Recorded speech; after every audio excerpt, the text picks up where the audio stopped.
What is up, everybody, and welcome to This is Rocket League. We are back with another episode, and this time actually a different episode. I don't know if I got you with the title. I don't know if like it seems scary and crazy and insane. But today we wanted to update you on the women's carball situation, and we also have a very special guest here to talk about women in Rocket League. But I'm not gonna spoil that yet. I'm gonna keep you I'm gonna debate you in. I want you to gotta wait. You gotta wait. You could fast forward, but please don't. Don't do that. You can like the video. You like it, subscribe, all that good stuff. But Hootie, what is up with women's carball? The whole situation. We talked about it last week. Let's fill people in what kind of went down. We got just a short, quick update. Yeah. Not a whole lot. This, as we said last time, it's a developing situation. We don't know all the details. We're on the outside looking in, but this is what we have thus far. Esports Insider, go-to esports business, media, events. They just cover esports stuff, journalism, all that good stuff. Yeah. Women's Rocket League circuit, women's carball was forced to halt operations mid-season because its owner, Pioneers, has not paid any staff for their work since hiring them. KCP is actively seeking a buyer for the league. Yeah. And inside of the article, it claims that there are potential buyers that are making offers. And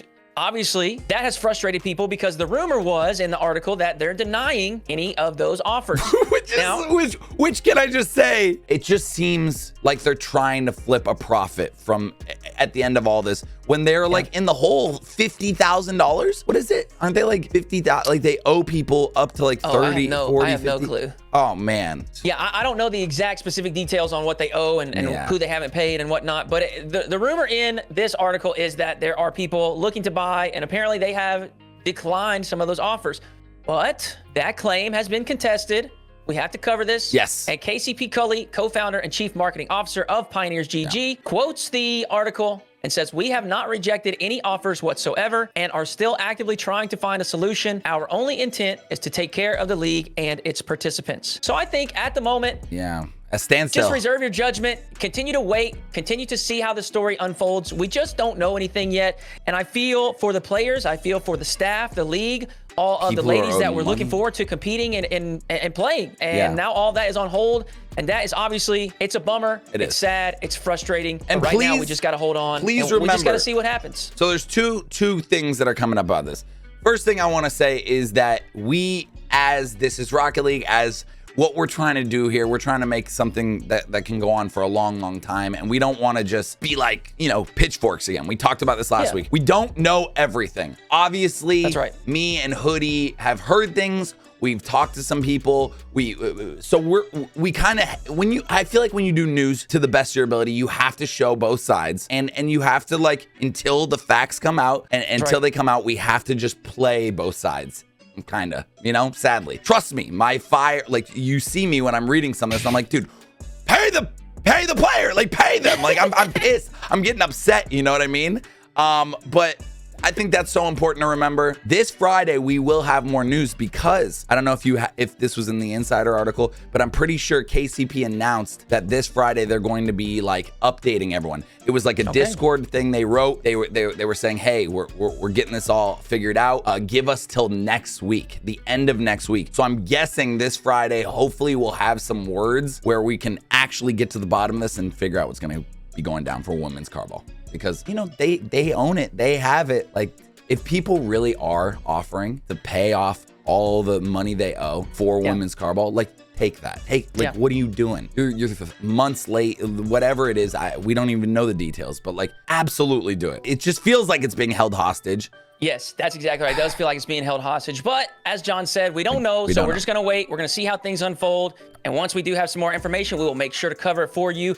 But John, that's not it. When we made this video, we saw some, I don't want to call it backlash, but some comments that were just confused. They didn't really understand. Some of them were saying, why do we need a league at all for women? Yeah. And so instead of me and John trying to assume or guess at some of these answers, we thought, let's bring on a lady that can help us get some perspective on this. So we have the one and only Karmah. Yeah, Oh, yo, what's up, The guys? first guest for This is Rocket League. Karmah is an RLCS player. She has played for Splice. She is a caster as well, has casted for RLCS. She's got numerous accolades in the esports space. Karmah, didn't you actually used to play professionally in a different game as well? Yeah, I don't want to stop you, Hoodie. If you want to keep hyping me up, I'm just going to let you keep going, honestly. Just keep rolling.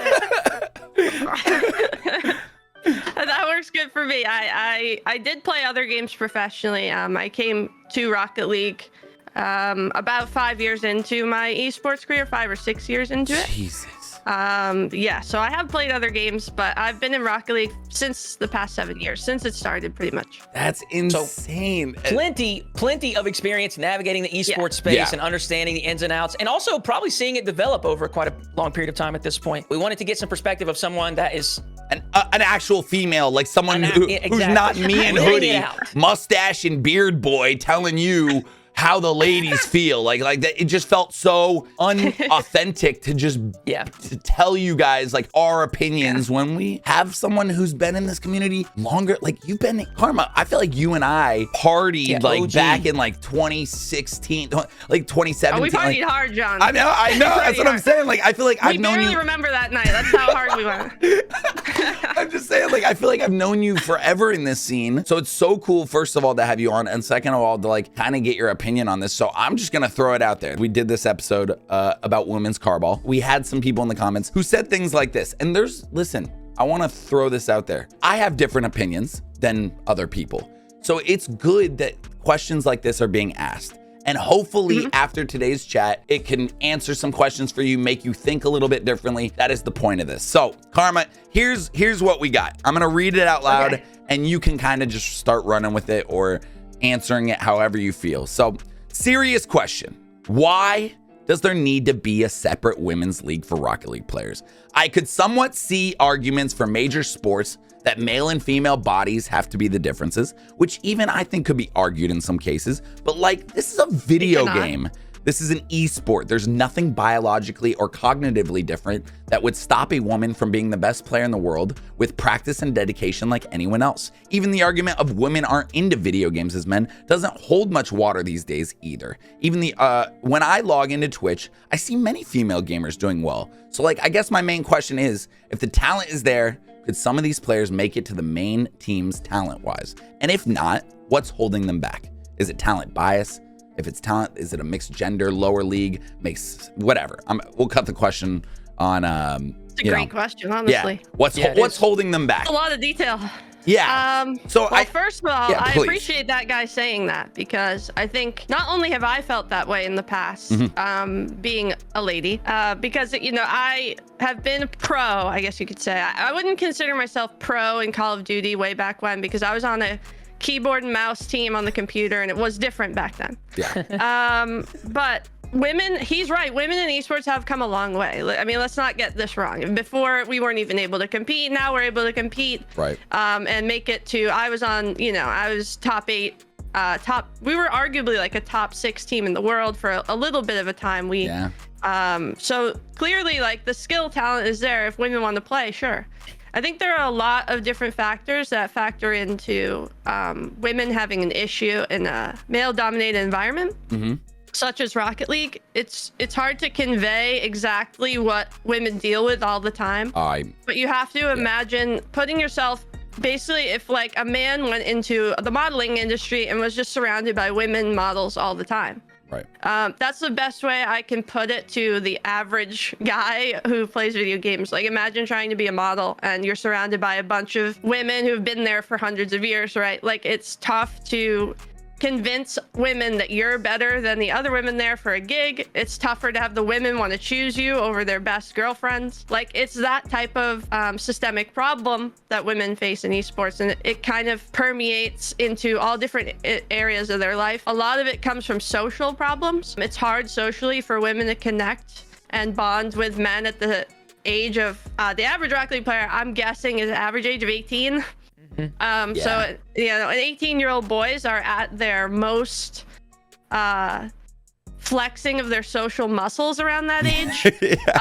Their filters are gone. their brains are wired very, very differently when you're young, and it's just very difficult as a woman to be surrounded by men all the time, especially when women and men are both in that state. You know, it's not just a male thing. Yeah, and you and I had talked a little bit before this. I really liked your kind of background. Like you said, like you did like a lot of things with your dad, and your dad, like you grew up more of like a quote unquote, and I hate saying this, but I mean, I feel like it's still used today, a tomboy, right? Oh yeah, I was. Yeah. Oh yeah, I have no problem with the word tomboy at all. I did when I was a kid. I was like, I'm not a guy. Stop, putting me into your little labels just because I don't like to do what you like to do. I was raised really closely by my dad. He was my coach pretty much in all the sports I played. I played almost every sport you can imagine. That's awesome. I was prolific in basketball. I was on my way to a Division I school. I had been touring certain colleges like UConn, Maryland, stuff like that. So like I was doing really well entering high school. I got injured due to a medical condition that I was born with. And I was born with this. It's happened my whole life. It's not going away. So I had to give up basketball. And that's kind of how esports started for me. And I just transferred that competitiveness I had for sports and I put the same energy into esports and hope that maybe it would replicate, and here I am. So that's kind of how I got here. In your go ahead. I want to ask you a question because similar to John, we had a couple of discussions beforehand, and one of the things that you mentioned, Karmah, and I think this is relatively unique, is that you used to not hold the position that we needed women's leagues. You thought that very similar to the original question of like, well, why is it needed? Why? Especially when you have actually achieved it, you have made it to RLCS, and you have proven, all these things are possible. And so I want to ask, what are maybe some of the things that you experienced, or some things that you saw that maybe shifted your perspective and made you a little bit more open to the fact that maybe there is a place for a women's league, maybe it is necessary, or at the least helpful for fostering and growing talent within women in esports? Yeah, I think you should look at my career as an example. I was determined that women's leagues were wrong, and that women were just as talented as men, and they deserved as many opportunities as the men do. And I agree with that statement. The problem is that the playing field is not equal for reasons that are hard to get into. Social reasons, I think, are the main factor.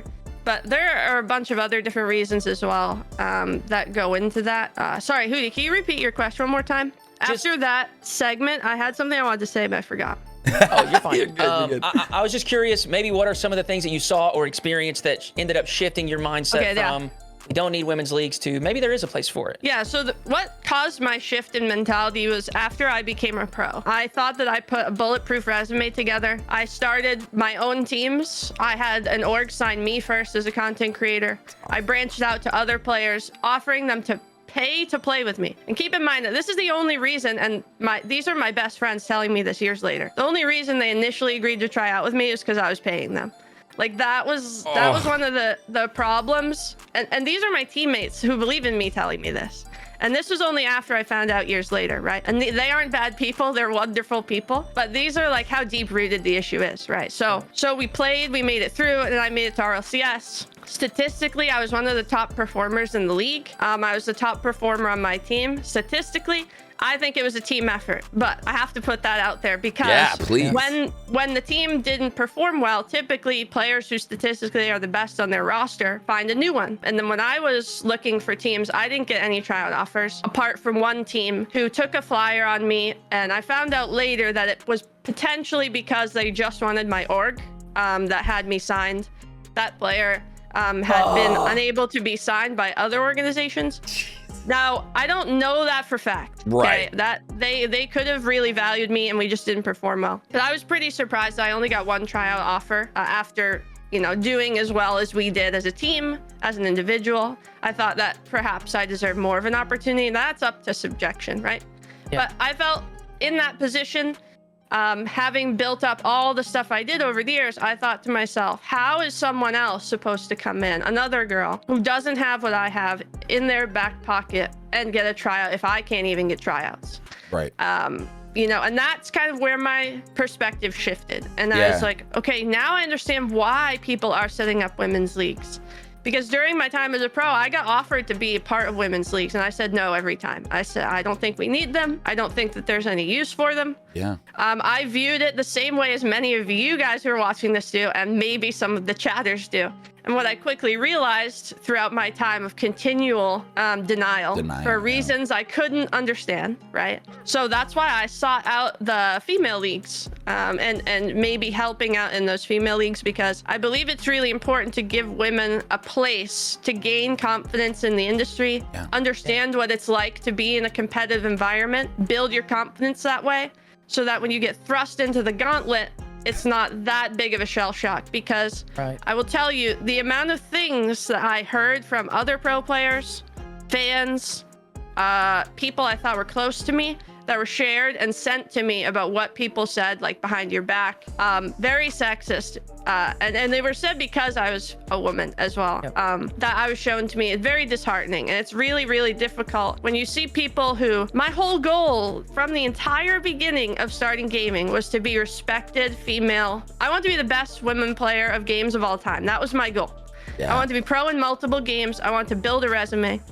And seeing the way people talk and interact about your entire work history, I guess, or career that you've put together that you value is just, it can't really be explained when you feel you put a bulletproof resume together and it still doesn't matter, no matter what you do, really. And that like hits me hard, because like I will never know. Once again, I will never know. I could be like, oh, I get it. Like that, yeah, that's gotta be rough. That's gotta suck. But like, I am not a woman. Like, I will never know what it's like. And so many people who drop more, this was not a negative comment. This is a great question. More people who drop the comments that are just like so harsh and so against women is 99% of the time because they're not a woman, or because they are not within a marginalized community of whatever it is, right? So this is what I love how this has come full circle, because this is what I really want to get the point across, is like, it's not that they don't think they can be the best. Maybe it's that they want a place where they can build up each other's confidence and be the best within women and say, I'm the best women going against the women. And you know what? If it's Karmah's like, I can beat the men. Let's go. But maybe some women don't want to do that. Yeah, so one of the reasons that it's important for it to be a women's community is just because of that safe space. Because when you're in that pro scene as the only woman, you're just, all you read about is hate most of the time. And as a pro, you're gonna read hate most of the time anyway. I'm not saying that all pros don't get hate. I'm just saying for women, it's a different type of hate. It becomes personal. It typically becomes associated with things they can't control. And I think that's where the issue lies in. Like a lot of other toxic problems, and esports has a toxicity problem in general, but it usually isn't focused on things you can't control. And usually they are just insults and they just fly over your head and it doesn't matter. The problem with the women comments is that there's evidence that shows that women are constantly being pushed down and not giving the same opportunities. This is just another example, unfortunately, and I try and shed light on it because it's something, that I've kind of been, pushed into the role of. When I started this, I didn't want to be, I didn't envision myself being an advocate for women, or even, envision myself saying that women's leagues need to happen when I started this. But after living through it and dealing with it and seeing, and talking and interacting with many other women who I hadn't before. I mostly interacted with men my entire career. It definitely changed my perspective and made me realize why it's important to have these women's leagues and have different perspectives involved in your community, different voices adding their opinions and making sure that everyone's point of view is at least considered when making decisions that are substantial for the community. You nailed it. One thing that stands out to me is this phrase, rising tide lifts all ships. And I think that is just really important when you create an environment in esports that is good for everyone. We all benefit from that. The pro scene gets stronger. As a viewer, as a consumer, it becomes more interesting and more fun to watch because everyone is stronger. The competition is stronger.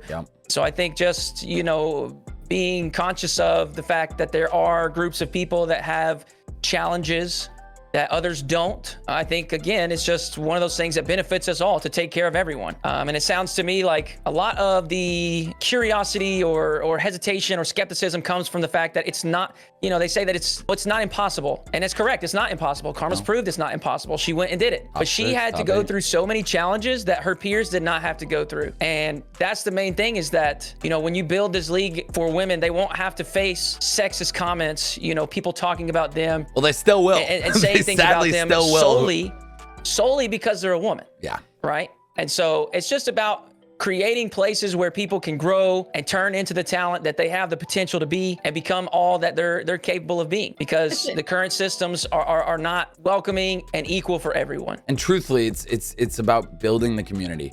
I think that is such like a perfectly said thing, where it's just like, hey, if we could build aspects of this community, it doesn't matter. Like, let's not question it. If there wants to be a women's carball, let it, any community that wants to build themselves up within the Rocket League community, it just makes Rocket League as a whole game stronger. I also if the viewer didn't even know that WCB was going on. Right. And then he finds out that WCB is going on and then gets mad about it. That doesn't make sense to me. Right. You didn't even know it was happening. It's still not on your radar. You see a news feed about it and you get angry and write a paragraph for a minute about it and then never think it's just. Yeah. It's a little bit of wasted energy, maybe. Yeah. It's so hard to try and convince people like that, because of course they're not. I don't even feel like he's even interested in the topic. It's just maybe. I mean, and we'll have to see. We'll have to see from what people say. Listen, the whole point of this, once again, was to just allow you to see from a side of a really well-respected player in the Rocket League scene. Long time RLCS player, still crushing it, still casting, still playing the game. I'm old. Yeah, we're both old. Okay, we're both old. But just someone who's been there. And so hopefully this opens up a good conversation. Please feel free to comment and say what your thoughts are after this. If it may be, because for me, truthfully, what Karmah was saying kind of unlocked a whole new understanding of community. Just people, how nice is it when you get online and you're in a group chat with all your friends, or you get to go see all your friends at school. Imagine going to school and just being that one friend, that one person who's all alone, but knows they can do it, but they have to battle through all the bullies or all the people and get through that day of school. It's so much better to go to school and be with your friends, or be with people who you can talk to about things and not get berated and absolutely rocked. So I love this. I love this. Even if you're not friends with them, just having them in the room and hearing their points of view when important things come up, in the room is philosophical. In the community, just sharing their points of view when things come up. Even if you're not close to them, that point of view is important, because it can change the perspective on things. Even if you disagree with it, at least you can understand where someone is coming from. That's it. Where a lot of times people just don't even care. They're just thinking only from their point of view. Yep. And it's good to have multiple perspectives. I think we ended there. Hootie, you agree? Absolutely. Karmah, thank you so much for joining us. You. The first guest of the show, John. The first guest we've ever had on. This got me excited. This is exactly what we've been talking about, Hootie, where it's just, hey, let's talk about it.